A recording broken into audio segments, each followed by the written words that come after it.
Hello friends, எல்லோரும் எப்படி இருக்கீங்க? இப்போ நம்ம பார்த்துக்கிட்டு இருக்கிறது தான் அந்தமானில் உள்ள செல்லுலர் ஜெயில்.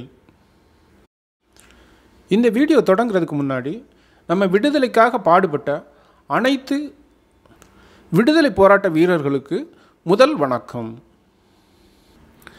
இந்த வீடியோவில் நம்ம என்ன பார்க்க போகிறோம்னா, இந்த செல்லுலர் ஜெயிலில் என்ன நடந்தது, இங்கே உள்ள போராட்ட வீரர்களுக்கு என்ன மாதிரியான பனிஷ்மெண்ட் கொடுத்தாங்க. அதாவது கடுமையான பனிஷ்மெண்ட் இவங்களுக்கு கொடுத்துருக்காங்க. அதாவது ஒரு நார்மல் மனுஷன் தாங்க முடியாத அளவுக்கு உள்ள பனிஷ்மெண்ட் வர கொடுத்துருக்காங்க. வாங்க இப்போ நாம் செல்லுலர் ஜெயிலை பற்றி நம்ம விரிவாக பார்க்கலாம். செல்லுலர் ஜெயிலுக்கு நீங்கள் உள்ளே நுழையும் போது 2 சுதந்திர ஜோதி எரிகிறத நீங்கள் பார்க்கலாம். இங்கே இருந்த போராட்ட வீரர்களோட நினைவாக அந்த 2 சுதந்திர ஜோதியும் 24 மணி நேரமும் எரிஞ்சிக்கிட்டு இருக்கு. இந்த செல்லுலர் ஜெயிலை பிரிட்டிஷ்காரங்க 1893 கட்ட ஆரம்பித்தாங்க. 1906 இந்த ஜெயிலை முழுமையாக கட்டி முடிச்சிருக்காங்க. அதாவது மொத்தம் 13 வருஷங்கள் கட்டுமான பணி நடந்திருக்கு. இப்போ நீங்கள் பார்க்குறது தான் செல்லுலர் ஜெயிலோட மாடல். இந்த ஜெயிலை என்ன வடிவத்தில் அமைச்சிருக்காங்கன்னா, நடுவில் ஒரு கோபுரம் எழுப்பி அதை சுற்றி 7 விங்ஸ் அமைச்சிருக்காங்க. ஒவ்வொரு விங்ஸுக்கு போகிறதுக்கும் நடுவில் உள்ள கோபுரம் வழியாக போகிற மாதிரி பாதை அமைச்சிருக்காங்க. இப்போ நீங்கள் இங்கே இதில் பார்க்கலாம், இந்த விங்ஸோட முன்பகுதி எப்படி இருக்கணும், இப்போ அடுத்த விங்ஸோட பின்பகுதி எப்படி இருக்குன்னு நீங்கள் பார்க்கலாம். இதில் எதுக்காக இப்படி அமைச்சிருக்காங்கன்னா, அதாவது ஒரு விங்கில் உள்ள கைதி எதிர்த்த விங்கில் உள்ள கைதியை பார்க்கவோ பேசவோ கூடாதுங்கிறதுக்காக தான் இந்த மாதிரி மாடலில் அமைச்சிருக்காங்க. இப்போ நம்ம பார்க்குறதா செல்லுலர் ஜெயிலோட கண்காணிப்பு கோபுரம். இதில் இருந்து தான் ஜெயில் மொத்தத்தையும் கண்காணிச்சுட்டு இருந்திருக்காங்க. இந்த செல்லுலர் ஜெயிலு முழுவதும் செங்கலால் தான் கட்டியிருக்காங்க. இதை கட்டுறதுக்கான உள்ள செங்கல் அவ்வளவும் பர்மாவிலேருந்து கொண்டு வந்திருக்காங்க. இந்த ஜெயிலில் உள்ள 7 விங்ஸ்லையும் சேர்த்து மொத்தம் 693 அறைகள் இருக்குது. இந்த ஜெயிலில் ஒவ்வொரு ரூமில் ஒவ்வொரு ஆளை தான் அடைச்சிருக்காங்க. இந்த ஜெயிலில் முன்னால் 7 விங்ஸ் இருந்தது, ஆனால் இப்போ 3 விங்ஸ் தான் இருக்குது. மீதம் உள்ள 4 விங்ஸையும் இடிச்சிட்டாங்க. மக்கள் தொகை அதிகமானதுனால அவங்களுக்கு பெரிய ஹாஸ்பிட்டல் தேவைப்பட்டது. அதனால் இங்கே இடிஞ்சு இருந்த 4 விங்ஸையும் கிளியர் பண்ணிவிட்டு அந்த இடத்துல பெரிய ஹாஸ்பிட்டல் கட்டியிருக்காங்க. பாருங்க, ப்ளூ கலரில் ஷெட்டு தெரிகிற எல்லாமே ஹாஸ்பிட்டல் பில்டிங்ஸ் தான். இந்த செல்லுலர் ஜெயிலை கட்டுறதுக்கு 4.5 லட்ச ரூபா எஸ்டிமேட் போட்டிருக்காங்க. ஆனால் கட்டி முடிக்கிறதுக்கு 8 லட்ச ரூபா ஆயிருக்கு. இந்த செல்லுலர் ஜெயிலில் அடைக்கப்பட்ட கைதிகளுக்கு என்ன மாதிரியான தண்டனைகள் கொடுத்துருக்காங்கன்னு நம்ம இப்போ விளக்கமாக பார்க்கலாம். இதுதான் எண்ணெய் எடுக்கிற செக்கு. இந்த எண்ணெய் எடுக்கிற செக்கில் ஒரு நாளைக்கு ஒரு கைதி 30 பவுண்ட் தேங்காய் எண்ணெய், 10 பவுண்டு கடுகு எண்ணெய் எடுக்கணும். அதாவது அந்த காலத்தில் மாடுகளை பயன்படுத்தி தான் செக்கில் எண்ணெய் எடுத்தாங்க.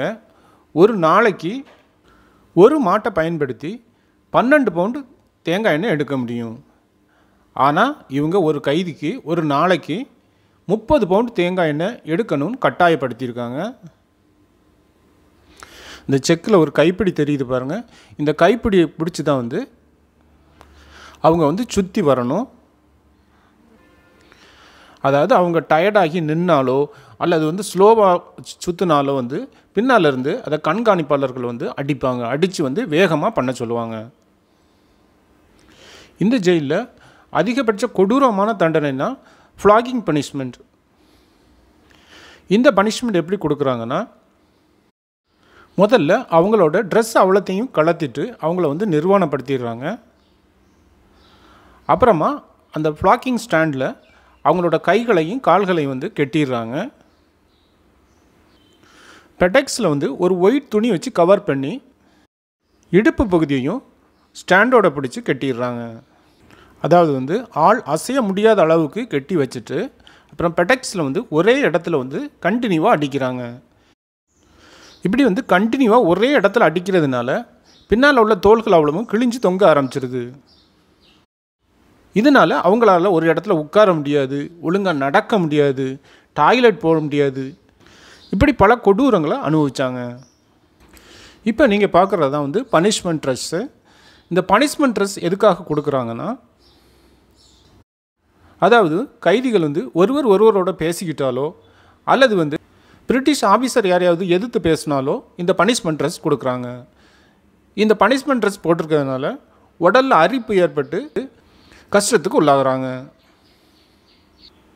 பாருங்கள், இவங்க போட்டிருக்க ட்ரெஸ் தான் வந்து நார்மலாக கைதிகளுக்கு இவங்க கொடுக்குற ட்ரெஸ்ஸு. அவங்களுக்கு கொடுக்குற பனிஷ்மெண்ட்டை பொறுத்து 3 வகையான ஃபீட்டஸ் வந்து அவங்க யூஸ் பண்ணாங்க. ஒன்று chain fetters, bar fetters, cross bar fetters. இந்த செயின் ஃபீட்டஸ் வந்து கொஞ்சம் ஃப்ளெக்சிபிளாக இருக்கும், அதாவது நடக்க முடியும், உட்கார முடியும். அடுத்தது வந்து ஃபார் ஃபீட்டஸில் நடக்க முடியும், ஆனால் வந்து உட்கார முடியாது, அவங்க வந்து நின்றுக்கிட்டே தான் இருக்கணும். அடுத்தது வந்து கிராஸ் ஃபார் ஃபீட்டஸு. இதில் வந்து கணுக்கால்களுக்கு இடையில் இன்னொரு அடிஷ்னல் பார் ஒன்று வந்து ஃபிக்ஸ் பண்ணியிருப்பாங்க.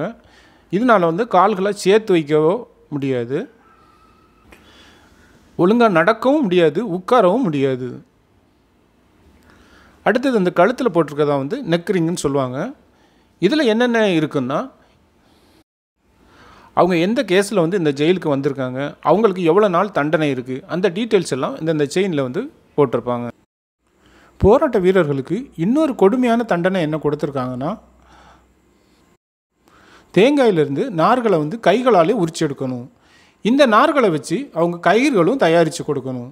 இந்த மாதிரியான வேலைகள் வந்து கொடுத்துருக்காங்க. ஜெயிலில் அடைச்சி வச்சுருந்த போராட்ட வீரர்களுக்கு நல்ல உணவுகளை வந்து பிரிட்டிஷ்காரங்க கொடுக்கலை. அதாவது அவங்க கொடுத்த உணவில் வந்து கல்லும் மண்ணும் அதிகமாக இருந்திருக்கு. இதனால் வந்து போராட்ட வீரர்கள் வந்து சாப்பாடு வந்து ஒழுங்காக சாப்பிட முடியாமல் அவதிப்பட்டிருக்காங்க. சில போராட்ட வீரர்கள் எங்களுக்கு ஒழுங்கான உணவு கொடுங்க அப்படின்னு உண்ணாவிரத போராட்டம் இருந்திருக்காங்க. அப்படி உண்ணாவிரதம் இருந்த போராட்ட வீரர்களுக்கு வலுக்கட்டாயமாக அதிகமான உணவை கொடுத்துருக்காங்க. இதனால் நிறைய பேர் இறந்துருக்காங்க. இந்த செல்லுலர் ஜெயிலில் சவர்கர் போன்ற முக்கியமான போராட்ட வீரர்களுக்கு 2 அடுக்கு காவல் வச்சுருந்தாங்க. அதாவது ஒரு அறையில் போட்டு அடைச்சி வச்சுருப்பாங்க. அந்த அறையிலேருந்து வெளியே வந்தாலும் அதுக்கு வெளியே ஒரு கம்பி வேலை போட்டிருப்பாங்க. பாருங்கள், சவர்கர் இந்த அறையில் தான் இருந்தார். இந்த அறையில் அதே மாதிரி கொடுத்துருக்காங்க பாருங்கள். ஜெயில் அறையில் பார்த்தீங்கன்னா ஒரு கைதிக்கு வந்து 2 பாத்திரம் கொடுத்துருப்பாங்க. ஒரு பாத்திரம் சாப்பிட்றதுக்கும், ஒரு பாத்திரம் அதில் டாய்லெட் இருக்கிறதுக்கும் கொடுத்துருப்பாங்க. அடுத்த நாள் அவங்க வெளியில் போகும் வரை அவங்க அந்த கழிவுகளோடையே இருந்திருக்காங்க. இந்த மாதிரியான சுகாதாரமற்ற முறையில் தான் அவங்க வந்து இருந்திருக்காங்க. தூக்கு தண்டனை அறிவிக்கப்பட்ட கைதியை கடைசியாக இந்த இடத்துல கொண்டு வந்து தான் நிறுத்துகிறாங்க. இங்கே நிறுத்தி அவங்களோட கடைசி ஆசையை கேட்குறாங்க. கடைசி ஆசை என்னென்னா, அதாவது இறந்ததுக்கப்புறம் உங்கள் உடம்பை என்ன பண்ணுறது, அதாவது இறுதிச் சடங்குகள் எப்படி பண்ணுறதுன்னு கேட்டுட்டு அப்புறம் தூக்கு தண்டனை நிறைவேற்றுறாங்க. இதை தான் வந்து தூக்கு தண்டனை நிறைவேற்ற இடம். இங்கே வச்சு தான் தூக்கு தண்டனை வந்து நிறைவேற்றுறாங்க. அதாவது எந்த மாதிரியான போராட்ட வீரர்களுக்கு தூக்கு தண்டனை வழங்கினாங்கன்னா, ஜெயிலிருந்து தப்பிச்சு போக முயற்சி பண்ண போராட்ட வீரர்களுக்கு தூக்கு தண்டனை வழங்கினாங்க. இந்த மாதிரியான சுதந்திர போராட்ட வீரர்களோட தியாகங்களால தான் நாம் இன்றைக்கி சுதந்திர இந்தியாவில் வாழ்ந்து வந்துட்டுருக்கோம். 75வது ஆண்டு சுதந்திர தின விழாவை கொண்டாடும் இன்று இந்த சுதந்திர போராட்ட வீரர்களுக்கு செய்த தியாகங்களுக்கு நாம் தலை வணங்குவோம். இந்த வீடியோ நமது சுதந்திரத்துக்காக போராடிய அனைத்து சுதந்திர போராட்ட வீரர்களுக்கு சமர்ப்பணம். ஜெய் ஹிந்த்.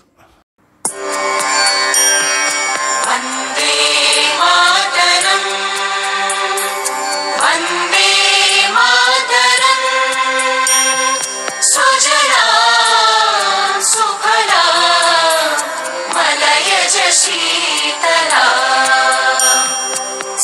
是想。